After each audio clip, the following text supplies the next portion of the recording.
Hello আমার প্রিয় ছাত্রছাত্রী, প্রত্যেককে আবারও আমার চ্যানেলে স্বাগত জানাই। আজ আমরা মাধ্যমিকের অর্থাৎ দশম শ্রেণীর ভূগোল বিষয়ে ভারতের কৃষিকাজে বেশ কয়েকটা শর্ট প্রশ্ন নিয়ে আলোচনা করব।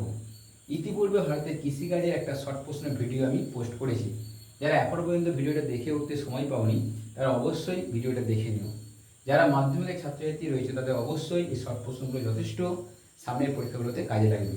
দেখো, আজ আমরা যে শর্ট প্রশ্ন চুজ করেছি সেগুলো সম্পর্কে আলোচনা করছি। ভিডিওর দিকে লক্ষ্য রাখো। দেখো, প্রথম যে কোশ্চেনটা রয়েছে সেই কোশ্চেনটা হচ্ছে কোন কোন ফসলকে বা শস্যকে মিলেট বলা হয়। আমরা জানি মিলেট বলতে বোঝায় একেবারে সূক্ষ্মতি সূক্ষ্ম দানা শস্য, অর্থাৎ জোয়ার বাজরা রাগিকে বলা হয়। দেখো, আমরা জোয়ার বাজরা রাগি এই তিনটে শস্যকে মিলেট বলব। জোয়ার, বাজরা ও রাগি। একটু বলে রাখি, এই জোয়ার বাজরা রাগি হচ্ছে একেবারে ক্ষুদ্রাতি ক্ষুদ্র দানা শস্য। এগুলো নিকৃষ্ট মানের শস্য। এগুলো সাধারণত পশু খাদ্য হিসেবে ব্যবহার করা হয়।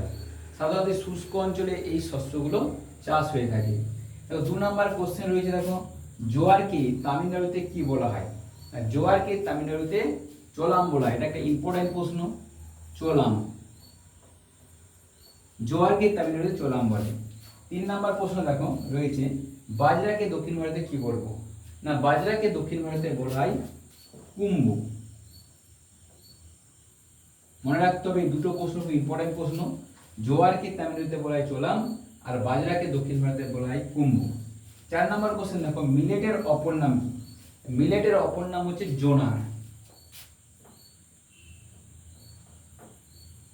ঠিক আছে, মিলেটের অপর নাম হচ্ছে জোনার। 5 নম্বর কোশ্চেন, রাগির অপর নাম কি? রাগির অপর নাম হচ্ছে মারুয়া। মনে রাখতে হবে, মারুয়া। ঠিক আছে, মিলেটের অপর নাম জোনার আর রাগির অপর নাম হচ্ছে মারুয়া। 6 নম্বর কোশ্চেন দেখো, বিশ্বে মিলেট উৎপাদনে কোন দেশ প্রথম স্থান দখল করেছে? বিশ্বে মিলেট উৎপাদনে কিন্তু আমাদের দেশ অর্থাৎ ভারতবর্ষ প্রথম স্থান দখল করেছে। ভারতবর্ষ বিশ্বের মিলেট উৎপাদনে ভারতের স্থান কিন্তু প্রথম। দেখো, 7 নম্বর কোশ্চেন, জোয়ার, বাজরা ও রাগি উৎপাদনে কোন কোন রাজ্য প্রথম স্থান দখল করেছে? আমরা একটু আগে বলেছি জোয়ার বাজরা রাগিকে বলা হচ্ছে মিলেট। জোয়ার উৎপাদনে কিন্তু মনে রাখতে হবে আমাদের জোয়ার এখানে একটা সূত্র আমাদের মনে রাখলে ভালো হয়। আমাদের ভারতবর্ষে মোট 28টা অঙ্গরাজ্য রয়েছে। এই 28টা অঙ্গরাজ্যের মধ্যে জোয়ার, বাজরা, রাগি তিনটে যে গুরুত্বপূর্ণ দানা শস্য, কোন কোন রাজ্য প্রথম স্থান দখল করেছে? না, আমরা মনে রাখবো ম, উপরে লিখে রাখছি ম, রা, ক। ম মানে কি? ম মানে মহারাষ্ট্র। মনে রাখতে হবে, মহারাষ্ট্র। মহারাষ্ট্র প্রথম স্থান দখল করেছে। রা মানে রাজস্থান। রাজস্থান বাজরা উৎপাদন প্রথম স্থান দখল করেছে। আর ক মানে রাগিতে কি হবে? রাগিতে হচ্ছে কর্ণাটক। তাহলে আবার বলে দিচ্ছি, জোয়ার উৎপাদনে ম মানে মহারাষ্ট্র প্রথম স্থান দখল করেছে। রা মানে বাজরা উৎপাদনে রাজস্থান প্রথম স্থান দখল করেছে। আবার রাগি ক মানে হচ্ছে কর্ণাটক প্রথম স্থান দখল করেছে। ঠিক আছে, এবার 8 নাম্বার কোশ্চেন দেখো, রেটুন চাষ কোন ফসলের সাথে যুক্ত? রেটুন কিন্তু মনে রাখতে হবে ইক্ষু ফসলের সাথে, ইক্ষুর সাথে যুক্ত, ইক্ষু চাষের সাথে যুক্ত। এই রেটুনটা কি একটু বলে রাখি। দেখো, রেটুন হচ্ছে কি, ইক্ষু চাষ করার পদ্ধতিকে বলা হয় রেটুন চাষ। কারণ ইক্ষু গাছ লাগানোর পর প্রথমবার যখন লাগানো হয় তারপর ফসল কেটে নেওয়ার পর কিন্তু দ্বিতীয়বার লাগাতে হয় না। সেক্ষেত্রে কি হয়, সেই গাছের গোড়াতে কিন্তু অনেক কিছু চারা গাছ জন্মায় এবং অল্প সময়ে কম পরিশ্রমে কিন্তু তোমার কম খরচে কিন্তু অনেক ফলন পাওয়া যায়। এই পদ্ধতিকে বলা হয় রেটুন। এটা 2 নাম্বার একটা কোশ্চেন পরে, রেটুন কি? তাহলে এখানে আমার যেহেতু প্রশ্নটা বলেছে রেটুন চাষ কোন ফসলের সাথে যুক্ত, তখন বলতে হবে ইক্ষু। 9 নম্বর কোশ্চেন দেখো, ইক্ষু গবেষণা কেন্দ্র ভারতে কোথায় রয়েছে? না, ইক্ষু গবেষণা কেন্দ্র রয়েছে ভারতবর্ষে, মনে রাখতে হবে আমাদের লখনৌতে, উত্তরপ্রদেশের লখনৌ। হ্যাঁ, ইক্ষু গবেষণা কেন্দ্র রয়েছে উত্তরপ্রদেশের লখনৌতে। তারপরে পরের কোশ্চেন দেখো, 10 নম্বর, ইক্ষু উৎপাদনে কোন দেশ প্রথম স্থান দখল করেছে? ভারতের স্থানই বা কত? না, ইক্ষু উৎপাদনে বিশ্বের মধ্যে ব্রাজিল প্রথম স্থান, ব্রাজিল মনে রাখতে হবে, ব্রাজিল প্রথম স্থান দখল করেছে। আর হচ্ছে ফার্স্ট, আর ভারতের স্থান কিন্তু দ্বিতীয়। ভারতের স্থান কিন্তু দ্বিতীয়। ঠিক আছে? তাহলে ইক্ষু উৎপাদনে কোন দেশ প্রথম স্থান দখল করে, তখন ব্রাজিল বলবো। আর ভারতের স্থান কত? বিশ্বের মধ্যে দ্বিতীয় স্থান দখল করেছে, অর্থাৎ ব্রাজিলের পর ভারতের স্থান। 11 নম্বর কোশ্চেন দেখো, ভারতের কোন রাজ্য ইক্ষু উৎপাদনে প্রথম স্থান দখল? রাজ্য 28টা অঙ্গরাজ্য একটু আগে বললাম ভারতবর্ষে রয়েছে। এই 28টা অঙ্গরাজ্যের মধ্যে কোন রাজ্য প্রথম স্থান দখল করেছে ইক্ষু উৎপাদনে? না, উত্তরপ্রদেশ। উত্তরপ্রদেশ, যেখানে কিন্তু ভারতবর্ষের সব থেকে বেশি জনসংখ্যা রয়েছে উত্তরপ্রদেশে। মনে রাখতে হবে 28টা অঙ্গরাজ্যের মধ্যে ভারতবর্ষে উত্তরপ্রদেশে কিন্তু জনসংখ্যার দিক দিয়ে প্রথম স্থান দখল করেছে। একই রকম ভাবে এই যে কৃষির ক্ষেত্রে ইক্ষু উৎপাদনে কিন্তু প্রথম স্থান দখল করেছে উত্তরপ্রদেশ। 12 নম্বর কোশ্চেন দেখো, হেক্টর প্রতি ইক্ষু উৎপাদনে কোন রাজ্য প্রথম স্থান দখল করেছে? একটা শুধু উৎপাদন, একটা হেক্টর প্রতি উৎপাদনে। হেক্টর প্রতি উৎপাদন বললে মনে রাখতে হবে আমাদের তামিলনাড়ু রাজ্য, তামিলনাড়ু। 13 নম্বর কোশ্চেন দেখো, মাথা পিছু চিনি ব্যবহারে বিশ্বে ভারতের স্থান কত? মাথা পিছু চিনি ব্যবহারে বিশ্বে কিন্তু ভারতের স্থান কিন্তু প্রথম। বেশি চিনি ব্যবহার করে ভারতবর্ষ। কারণ হচ্ছে কি, ভারতবর্ষের জনসংখ্যা বিশ্বে এখন প্রথম, অর্থাৎ চীনকে ছাপিয়ে গেছে। সেই জন্যই মাথা পিছু চিনি উৎপাদনে ব্যবহারে বিশ্বে ভারতের স্থান কিন্তু প্রথম। এর পরের কোশ্চেনগুলো তোমরা দেখতে থাকো।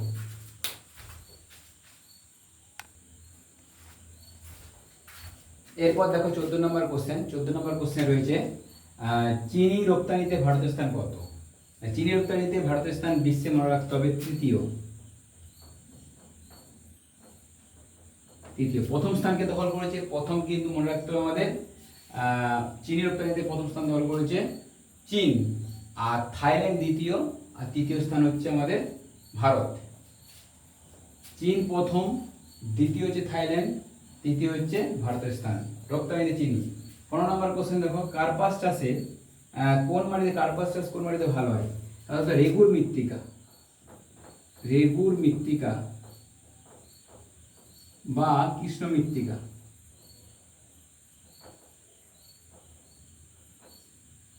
রেগুর বা কৃষ্ণ মৃত্তিকাতে কিন্তু কার্পাস চাষ বা তুলা চাষ ভালো হয়। 16 নম্বর কোশ্চেন দেখো, তুলা বা কার্পাস উৎপাদনে ভারতের স্থান বিশ্বে কত? তুলা বা কার্পাস উৎপাদনে ভারতের স্থান বিশ্বে কিন্তু দ্বিতীয়। এখানে কিন্তু প্রথম স্থান দখল করে চীন, চীনের পর ভারতের স্থান, চীন প্রথম, চীন কিন্তু প্রথম। দেখো 17 নম্বর কোশ্চেন, তুলা উৎপাদনে ভারতের কোন রাজ্য প্রথম স্থান দখল করেছে? তুলা উৎপাদনে ভারতে কিন্তু গুজরাট রাজ্য প্রথম স্থান দখল করেছে। গুজরাট, গুজরাট হচ্ছে প্রথম, গুজরাট। 18 নম্বর কোশ্চেন দেখো, তুলা উৎপাদনশীলতায় ভারতের কোন রাজ্য প্রথম স্থান দখল করেছে? উৎপাদনশীলতার দিক দিয়ে কিন্তু পাঞ্জাব, পাঞ্জাব প্রথম স্থান দখল করেছে, পাঞ্জাব। ভারতের একেবারে উত্তর পশ্চিম দিকে রয়েছে একটা পাঞ্জাব রাজ্য, তুলা উৎপাদনশীলতায় কিন্তু প্রথম স্থান দখল করেছে। 19 নম্বর কোশ্চেন দেখো, কার্পাস গবেষণাগারটি কোথায় রয়েছে?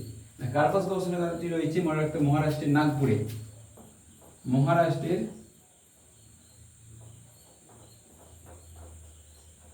নাগপুর, মহারাষ্ট্রের নাগপুরে রয়েছে। দেখো 20 নম্বর প্রশ্ন, সোনালী পানীয় কাকে বলে? আমরা জানি যা খেলে আমাদের ক্লান্তি দূর হয়, সেই তাকে আমরা সোনালী পানীয় বলবো। যেমন চাকে বলবো, চাকে বলবো আমরা সোনালী পানীয়।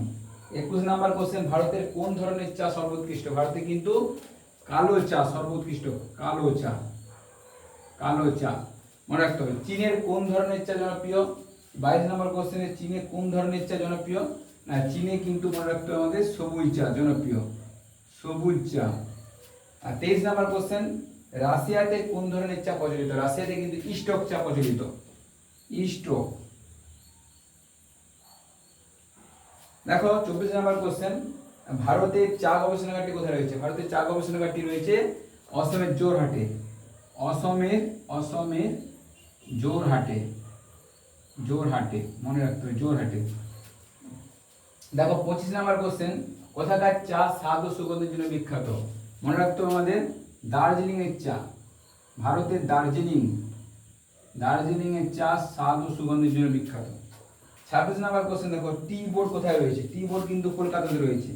আমাদের রাজ্যের রাজধানী কলকাতা, পশ্চিমবঙ্গের রাজধানী কলকাতা, কলকাতাতে রয়েছে, কলকাতা, কলকাতা রয়েছে। দেখো কলকাতা রয়েছে টি বোর্ড। 27 নম্বর কোশ্চেন, চা উৎপাদনে ভারতের স্থান বিশ্বে কত? চা উৎপাদনে ভারতের স্থান কিন্তু বিশ্বের দ্বিতীয়।